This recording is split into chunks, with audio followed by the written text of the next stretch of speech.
Hello दोस्तों, good evening. कैसे हो आप सभी? उम्मीद करता हूँ सब जने अच्छे होंगे। स्वागत है आप सभी का एक बार फिर से आपके अपने यूट्यूब चैनल विद्यापथ में। मैं आपका टीचर अभिनंदन केवली आप सभी का हार्दिक स्वागत करता हूँ। आज हम डिस्कस करने जा रहे हैं नेशनल इनकम के बारे में। नेशनल इनकम बहुत ही एक इम्पॉर्टेंट कॉन्सेप्ट है इकोनॉमिक्स का, जिसका ही एक पार्ट है जीडीपी, जीएनपी वगैरह।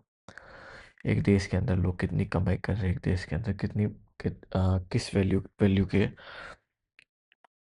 गुड्स एंड सर्विस प्रोड्यूस हो रहे हैं। तो चलिए पहले हम देखते हैं इसकी डेफिनेशन के बारे में।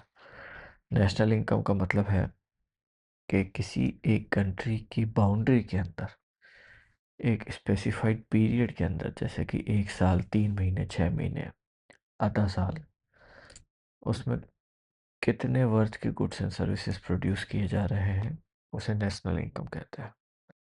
आप समझे? जैसे भारत की टेरिटरी, अब भारत की टेरिटरी अपने आप से एक डेफिनेशन है पूरी की पूरी, कि land territory plus 20 nautical miles, जो समुद्र में है वहाँ तक के क्षेत्र में जो भी एरिया है, वो पूरा भारत के अंडर में है। अब उसके अंदर कुछ भी एक्टिविटी हो, चाहे फिशिंग हो, चाहे कोई सर्विस हो, चाहे ऑयल माइनिंग हो, सब कुछ नेशनल इनकम का पार्ट है। चाहे वो इंडियन करे, चाहे वो फॉरेनर करे, वो नेशनल इनकम का पार्ट है। इकोनॉमिक एजेंट कौन कौन से होते हैं? इकोनॉमिक एजेंट का से मतलब है मेरा कि नेशनल इनकम किसी एक आदमी के तो हाथ में है नहीं, 4-5 जने मिलकर ही नेशनल इनकम का निर्माण करते हैं। तो उस नेशनल इनकम में इकोनॉमिक एजेंट्स कौन कौन से? हाउस होल्ड है, आपका मेरा घर, जो at the end of the day product purchase करता है। कोई फर्म है, कोई बिजनेस है जो किसी प्रोडक्ट को प्रोड्यूस करता है। गवर्नमेंट है जो अपने स्कीम्स चलाती है गरीबों के भलाई के लिए, गरीबों के उत्थान के लिए स्कीम्स चलाती है, वो भी एक इकोनॉमिक एजेंट में है। सेंट्रल बैंक है जो कि रेट ऑफ इंटरेस्ट डिसाइड करता है सभी प्राइवेट एंड गवर्नमेंट बैंक्स का, कि लोन किस रेट पे देना है, किस रेट पे नहीं देना है। तो ये 4 इकोनॉमिक एजेंट्स हैं आपके नेशनल इनकम के।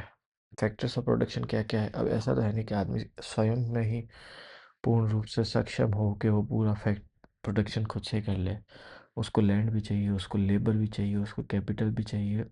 और मतलब नेशनल इनकम के लिए लैंड होना भी आवश्यक है, उसमें लेबर भी ज़रूरी है, उसमें कैपिटल भी ज़रूरी है, एंटरप्रेन्योर तो ज़रूरी है ही है।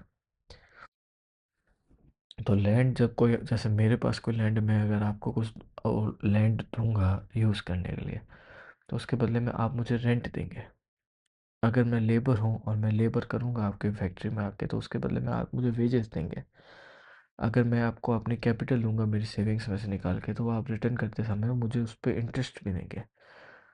और जो एंटरप्रेन्योर है, जो पूरी की पूरी रिस्क ले रहा है, वो प्रॉफिट कमाएगा। तो एंटरप्रेन्योर एक हिसाब से ह्यूमन कैपिटल हुआ।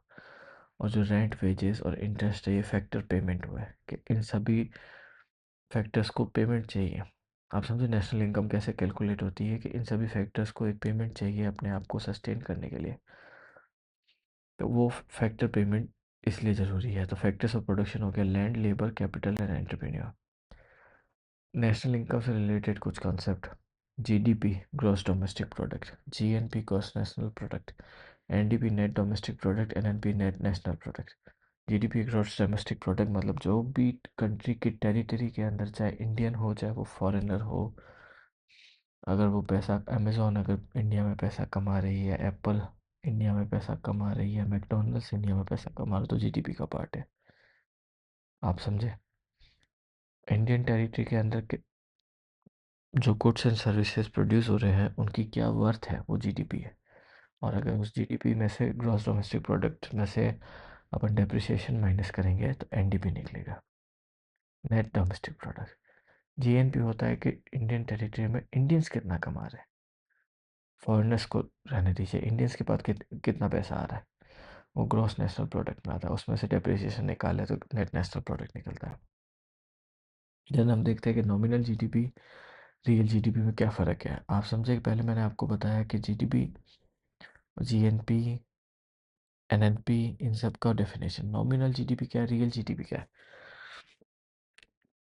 अभी अगर एक बार गवर्नमेंट ने एक प्रोडक्ट का वैल्यूएशन कैलकुलेट किया है, तो वो वैल्यूएशन हर रोज़ चेंज होता है, फिक्स नहीं है वो। अगर वो फिक्स है तो वो नॉमिनल जीडीपी, मतलब जीडीपी कैलकुलेट करने का तरीका है। अगर वो फिक्स बेसिस पे कैलकुलेट किया गया तो नॉमिनल जीडीपी है। और रियल जीडीपी का मतलब हो गया उसमें प्राइस जो रोज चेंज आ रहे हो वो भी इंक्लूड है उसमें। डेप्रिसिएशन हो चाहे एप्रिसिएशन हो, कुछ भी हो, वो रियल जीडीपी में आता है, जबकि नॉमिनल जीडीपी में नहीं आता। नेक्स्ट हम देखते हैं नेशनल इनकम को मेजर करने के क्या क्या मेथड है। बहुत आसान कहान है, एक तरफ से पकड़ो चाहे दूसरी तरफ से पकड़ो। Production method, income method, expenditure method. कितना प्रोड्यूस हुआ है कंट्री में, कितना इनकम करी है लोगों ने, और कितना एक्सपेंडिचर किया है। तीनों के तीनों मेथड से नेशनल इनकम कैलकुलेट होती है। धन्यवाद। अगर आप सभी को इस वीडियो उपयोगी लगा हो तो प्लीज़ सब्सक्राइब करें, लाइक करें, शेयर करें। See you in the next video.